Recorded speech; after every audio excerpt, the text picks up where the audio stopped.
Hi, my name is Kate and I passed the UPCAT 2025 for UP Baguio BA Communication. And here I will just be telling my story of how I passed the UPCAT. Hi, I'm a passer of the UPCAT 2025 at UP Diliman with my first choice, computer engineering.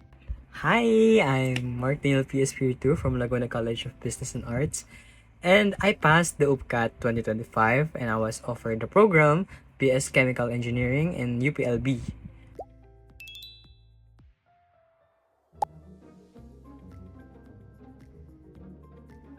So I actually asked a few UP alumni on what I can do to improve my knowledge, and they told me na magsagot ako na magsagot ng mga practice questions, and luckily the Maroon Blue Book was there for me. So I took it out. I answered all of the questions here, and then I checked all of my answers. Ayun, puro bilog. So after that, I went through the answer key with um, reviewers and answers kung bakit ganun yung naging sagot.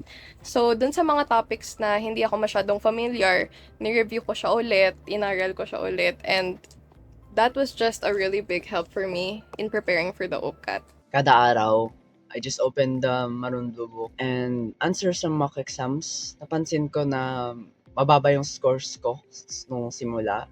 Instead of giving up, nagpursige talaga ako. So, imbis na ma-down ka sa mga scores mo, I take it as a learning opportunity to know yung mga weaknesses ko and prioritize them over kung ano yung alam mo na. I learned biology and science topics kasi doon talaga ako nahihirapan. Kasi ang dami talaga tatandaan.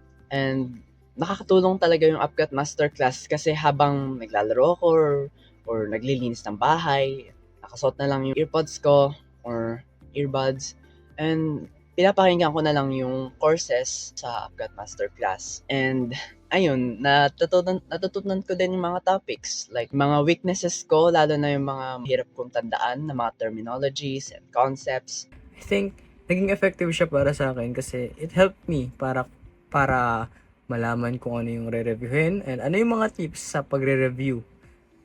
Makikita naman natin na that helped me para maging aware sa kung ano yung maging environment, kung ano yung maging exams.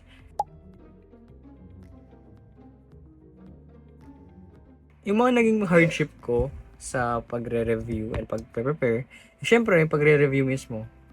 Kasi nung una talaga, I have no idea kung paano ba magsisimula, ano yung re-reviewin ko.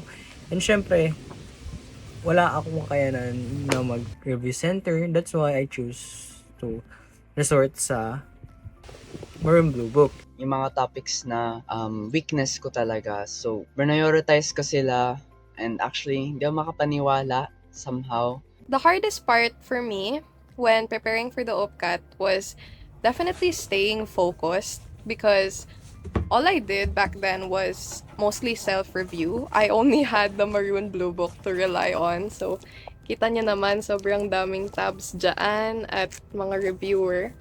And I didn't go to any face-to-face review center. So, I really only had online reviewers to rely on.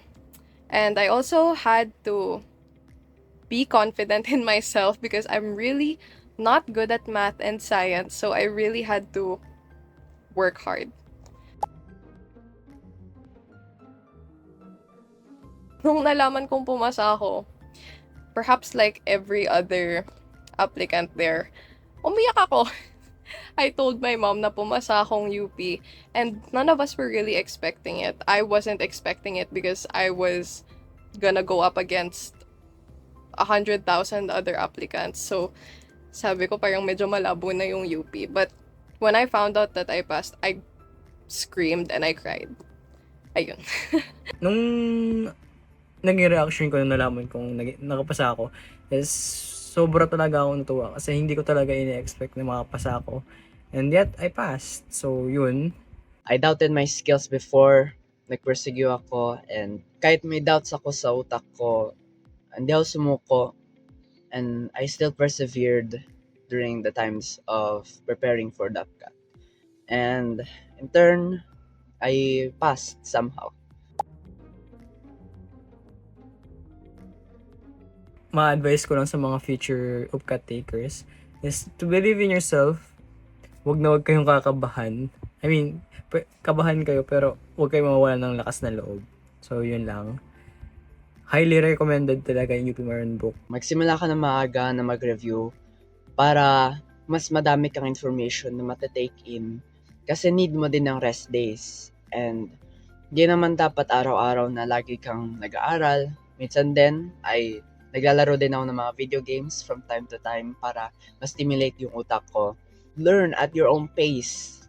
Just take your time and know your weaknesses so that yung weaknesses or mistakes na yon ay magagamit nyo bilang weapon as a learning tool para matutunan nyo talaga ang mga topics na need nyo alalahanin para makapasa ng UPCAT. Sa mga future UPCAT takers dyan, work hard. Mag-refresh na kayo ng mga lessons nyo during junior high kasi mostly parang ganun yung lumalabas sa UPCAT. And also, be confident in yourself. Have faith. Kasi, ang dami kong nakikitang stories dati about previous UPCAT takers na kesyo hindi sila masyadong nag-aral pero pumasa. Your hard work will never betray you. Mag-aral kayo, mag-review kayo, and most of all, mag-pray. Because I was holding on to that tiny thread of faith para makapasa. And luckily, it helped. It helped a lot. So, ngayon, UP passer na ako.